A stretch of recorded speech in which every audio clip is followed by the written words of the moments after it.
Alright, we're going to make some fire starters. They're really great for camping. Basically, you take an egg carton, you take some dryer lint, you stuff all these, really pack it down with dryer lint. You melt some paraffin wax. I've got my camp stove here and a can. You can see I use my pliers to make a little pour spout on the can. And I'm going to melt the wax with the camp stove and the juice can. And after this is all packed full of dryer lint, you fill it with paraffin wax liquid. You can also use, I've done it with wood chips, you can use sawdust, there's different things you can use in there, and then when you're done you separate them all. I'll show you how to do the whole thing. Alright, so that's all packed down now. This is regular dryer lint, this is burlap bag dryer lint. I washed a bunch of burlap bags for a scout event. That was actually 2 years ago, and I still had the burlap dryer lint. I still got a big bunch of it. This is going to burn like stink, but even regular dryer lint works just terrific. So I'm just doing the two different kinds. You take the top off, you put that on there so that when you're pouring the wax in, if it leaks through, which it will, it's not going to make a mess of everything underneath. It will be soaked up by the top. So we're going to fire that guy up and get this rolling. Alright, it's bubbling away. Most of the crackling you hear is because the water in there is evaporating and splashing in the melting wax. So we're just going to let that go until the wax all melts there. I got about half of that brick in there. That's probably going to be more than I need, but I can just leave this, let the wax harden in it and leave it in the shed afterwards and save it for next time. You can see I got my glove here.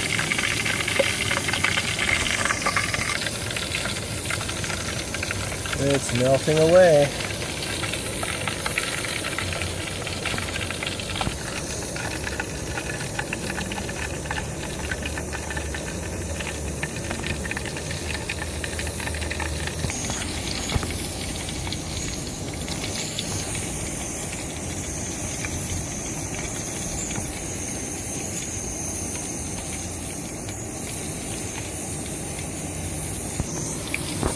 I should note that I've also done this on top of the stove. I've had a can like this just on the stove element in the kitchen and it works fine. Put it on low, do it slowly. Works great.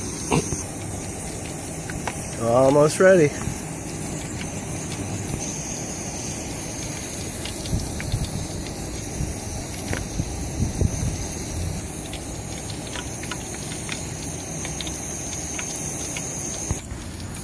Okay, this part should go without saying, but melted wax is really, really, really hot.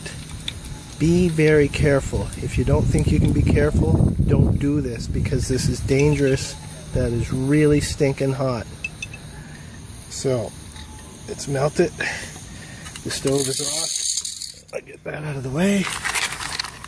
We are going to, you got my little pour spout there.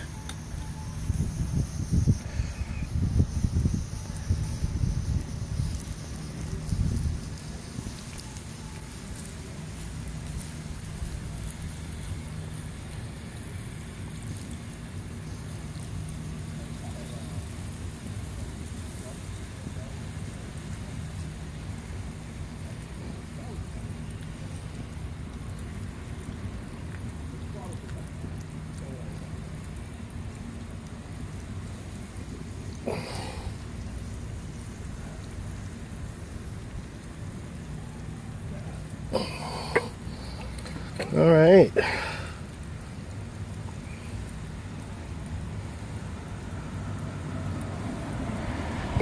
So it's filled up. You can see it's draining down into the bottom a little bit, but that should just about do it. You can see that's still kind of boiling, so that's really stinking hot.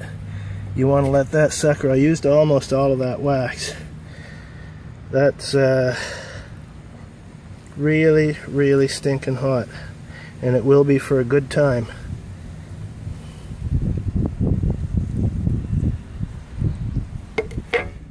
Now you just leave it alone, let it harden up, and then I'll show you, you break them up into individual pieces. There's about an inch of wax left in there, and like I said, I'll just let that harden in there and put the can in the shed, and next time I do this I'll just use what's there. I'll make this into my can for doing this. Alright, just to give you an idea of how long this takes, it's about 20 minutes later now, and you can see that it's still liquid. See that? It's still liquid. It's firming up. It's still pretty hot.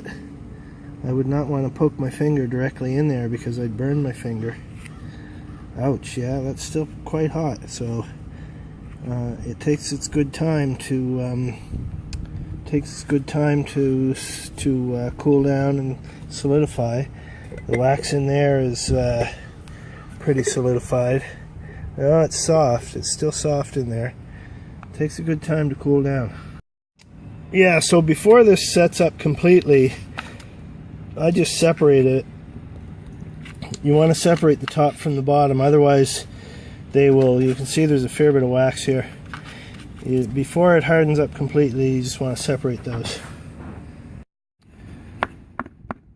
Well, it's set up now. It's still slightly warm, but it's set up. Once it's set up, you can just break them apart really easily, like that. Break them all apart. You take one of these guys, you put it, you stack your fire up on top of it, either teepee style or log cabin style, whatever you want to do. You light a match. That sucker's going to go like stink. You don't have to worry about all the normal niceties of starting a fire. It's going to go with one of these, and they keep forever. That's basically, it can't get wet because it's soaked in wax, and they keep forever. I've had some of these for like 15 years. The first batch I made actually was 15 years ago, and I just used the last couple of those within the last year, and yeah, they keep forever. So that's it. Make your own fire starters. They work really awesome.